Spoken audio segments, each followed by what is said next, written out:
मैं तो शहबाज शरीफ को शाबाश दूंगा कि उसने कम से कम अपने सूबे में तो तमाम रोड का जाल बिछा दिया। नवाज शरीफ को भी शाबाश दूंगा कि उसने अपने सूबे में रोड का जाल तो बिछा दिया।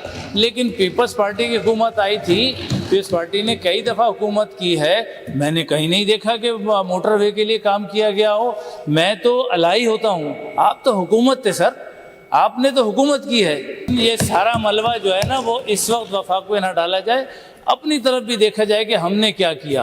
अगर हम उस वक्त कर लेते ऐसे हुकूमत में तो आज ये रोड बन चुका होता और कहीं से कहीं होता। माजरत के साथ आज जितने ठेके यहाँ से चलते हैं 60% उसमें करप्शन है सर। जब सीसी की मीटिंग होती है तो उसमें ये ज़ोर से उठाएं, हम साथ खड़े होंगे सर, हम आपके एलाई बन जाएंगे यहाँ पे इन कामों में। लेकिन सर आप सीरियस होंगे तो ये सारे काम हो जाएंगे। हमारे ऐवान में जैसे ऑपोजिशन बैठी हुई है, they are part of federal government, they are part of cabinet. ये भी उधर ये चीज की आवाज उठाए। They should raise this point over there in the cabinet meeting and ensure, क्योंकि ये पूरे सिंध का इशू है, ये पूरे पाकिस्तान का इशू है कि कराची पोर्ट से लेकर जहां तक रोडी में जाकर आपके रोड पर कनेक्शन हो रहा है, यहां तक मोटरवे बनना चाहिए। जो मोटरवे सबसे पहले पाकिस्तान में बननी चाहिए थी, कराची पोर्ट से लेके पूरे पाकिस्तान तक, और ऐसे अक्ल के अंधों ने पहले बना दी लाहौर से इस्लामाबाद, फिर बना रहे वो फैसलाबाद, फिर बनाते वो सियालकोट। और भाई सबसे ज्यादा रेवेन्यू भी आपको कराची हैदराबाद टोल के ऊपर मिलता है। सबसे ज्यादा पाकिस्तान का जो टोल टैक्स है वो अगर आप पोर्ट से रोड बनाते, मोटरवे बनाते, तो आज तक वो मेरा ख्याल है पैसे भी रिकवर हो जाते और उसकी आमदनी से और ज्यादा आप मजीद डेवलपमेंट कर सकते थे। हमारे टैक्सेस का पैसा है जो हमारे शहरों पे भी नहीं लग रहा, हमारे सूबे में भी नहीं लग रहा। और जुल्म भी एक और हो गया जनाब स्पीकर साहब, मटियारी के ऊपर एक टोल और लगा दिया है रोड की। अगर आप तो जहाज से जाते होंगे सक्कर, आप अगर जाएं बाय रोड तो आपको स्पीकर साहब अंदाजा होगा कि कितनी, अभी मैं सक्कर गया था पिछले कोई 15 दिन पहले, क्या जुल्म है वहां पे रहने वालों लोगों के लिए। इतना जुल्म, पता नहीं कितने रोजाना की बुनियाद पे एक्सीडेंट होते होंगे। मैं वजीर आला सिंध से भी कहूंगा कि जब आप अभी बजट के अंदर इजलास में जाएं तो संजीदगी का मुजाहरा करके इसके ऊपर बात करें। इसका कोई, ये 1 साल पहले 2 साल पहले अनाउंस हुआ हैदराबाद में, जब एक हुकूमत खत्म हुई तो वजीर आजम साहब आए, उन्होंने वहां ऐलान किया कि मैं ये मोटरवे बना रहा हूं। आज 2.5-3 साल हो गए सर, ऐलानात पे ही चल रहे। राशिद साहब, सक्खर तक का सफर बाय रोड ही अच्छा है, क्योंकि जो रोड की हालत है जितनी भी खराब है वो पीआईए की हालत उससे भी ज्यादा खराब है। तो हमारी कोशिश होती है कि हर महीने 2-3 दफा जब सक्खर जाते हैं तो बाय रोड ही जाए। मुकेश साहब भी कोशिश करते हैं कि बाय रोड ट्रेवल करें, क्योंकि जो जहाज चलता है, आप अगर कभी जाना चाहें तो मैं आपको टिकट लेके दे सकता हूं, जाएं उसमें। देखें, ये मसला सक्कर हैदराबाद का नहीं है, ये कराची पोर्ट के गेट से लेकर सक्कर तक का मसला है।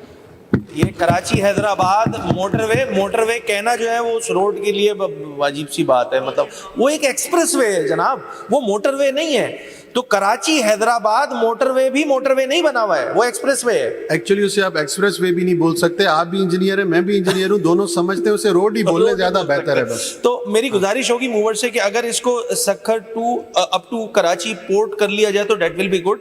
उसमें तमाम लोगों का जो चीजें बता दी गई हैं, इसकी अहमियत भी बता दी गई है। वफाकी हुकूमत हैदराबाद सक्खर मोटरवे, जो उनकी इक्वेशन के मुताबिक कराची हैदराबाद तो बन चुकी है, सक्खर हैदराबाद वाले जो मोटरवे है उसको जो है बनाने में अमली तौर पे कोई काम करती हुई नजर आए। हम सबकी दुआ है, इसीलिए ये यकसुई के साथ ये रेजोल्यूशन जो है वो पास करने की कोशिश कर रहे हैं। सही कह रहे हैं, होना तो कराची पोर्ट से चाहिए, स्टार्ट तो कराची पोर्ट से होना चाहिए, 0 पॉइंट इसका वहां से, और दिन सक्खर से इसको कनेक्ट करें। हैदराबाद सक्खर मोटरवे, इसमें सर लोग अक्सर कहते हैं कि ये सिंध का मंसूबा है। नहीं सर, ये सिंध का नहीं, ये पूरे पाकिस्तान का मंसूबा है। उसकी वजह यह है कि जो सी पोर्ट यहाँ पर मौजूद है, जब यहाँ से गाड़ियाँ लोड होकर ग़िज़ाई अजनास, मशीनरी, टेक्निकल चीज़ें जब पोर्ट से सारा सामान लेकर निकलती हैं तो वो पूरे पाकिस्तान के लिए निकलती हैं। और बदकिस्मती से 306 किलोमीटर का जो ये मोटरवे है, इसका आज तक आगाज ही नहीं हो सका। 12 सीएम साहब ने वफाकी गवर्नमेंट से इसके ऊपर एहतजाज भी किया। पिछले दिनों जब एकनिक की मीटिंग थी, उसके अंदर हमारे मिनिस्टर सईद गनी साहब मौजूद थे, तो उसमें जब पीएसडीपी की जो मीटिंग थी, उसमें उन्होंने बजट ही नहीं रखा इस मोटरवे के लिए, उन्होंने रखा है भावलपुर और लाहौर मोटरवे के लिए। तो सर ये साहिवाल के लिए, सर ये बदकिस्मती है कि 12 हमारे एहतजाज करने के बाद, लेटर लिखने के बाद, बार बार कहने के बावजूद भी इसको अभी तक ना इसका आगाज हुआ, ना इसके लिए पैसे रखे गए। सर मुलाकातें होती है, मीटिंग होती है, बैठते हैं, लेकिन फिर भी इसका आगाज अभी तक नहीं हो सका। इन्होंने कहा कि पोर्ट कराची के अंदर है, इनको पता नहीं है कि लाहौर में भी एक पोर्ट बन गई है, समुंदर वहाँ पे भी आ गया है, और इंडियन मीडिया ने बाकायदा दिखाया था कि हमने लाहौर का पोर्ट तबाह बर्बाद कर दिया। ये तो ऐसे मैं लाइटेड मूड में कह रहा था। कराची से मैं बात बिल्कुल ये इनकी बात भी कहता हूँ जो अपोजिशन लीडर ने कहा इस वक्त कि हमें कराची से बात करनी चाहिए। पोर्ट जो है वो कराची वाला रोड जो है वो मोटरवे नहीं है, उसको भी फर्दर हमें प्रोसेस करना चाहिए। उस पर भी हमें यहाँ कोई या तो रेजोल्यूशन लानी चाहिए या वफाक से हमें बात करनी चाहिए।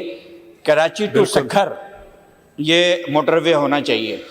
और इसके अलावा ज़ाहिर इस पर इंक्वायरी भी हुई हैं, बहुत सारी कुछ लोग इसमें इन्वॉल्व भी मिले हैं, ज़मीनें, और हमारे मेरे ख़्याल से पीएससी के जो चेयरमैन हैं इन्होंने भी इस पर कोई इससे पहले बात की थी।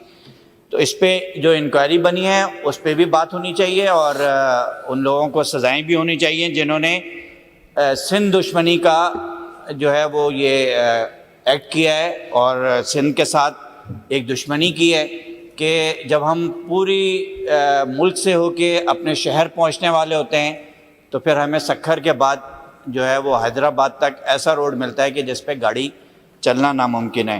पीपल्स पार्टी का इस पर भी जोर है कि पीएसटीपी में हमारे साथ मशवरा किया जाए, जिसमें भी 3-4 बड़े बड़े प्रोजेक्ट्स हैं जो सिंध के लिए होने चाहिए। जहाँ हम सखर से कराची या सखर से हैदराबाद तक के मोटरवे की बात कर रहे हैं, तो कराची का सर्कुलर रेलवे भी इंतज़ार कर रहा है। हमारे इरिगेशन के प्रोजेक्ट्स हैं, जो यहाँ वाटर कैनाल्स की लाइनिंग का प्रोजेक्ट है वो भी इंतज़ार कर रहा है। यहाँ हमें आरबीओडी का भी इंतज़ार है कि जी आरबीओडी कब बन के पूरा होगा, 2002 से चला हुआ। बड़े प्रोजेक्ट्स हैं जो सिंध की ज़रूरत है, पाकिस्तान की ज़रूरत है।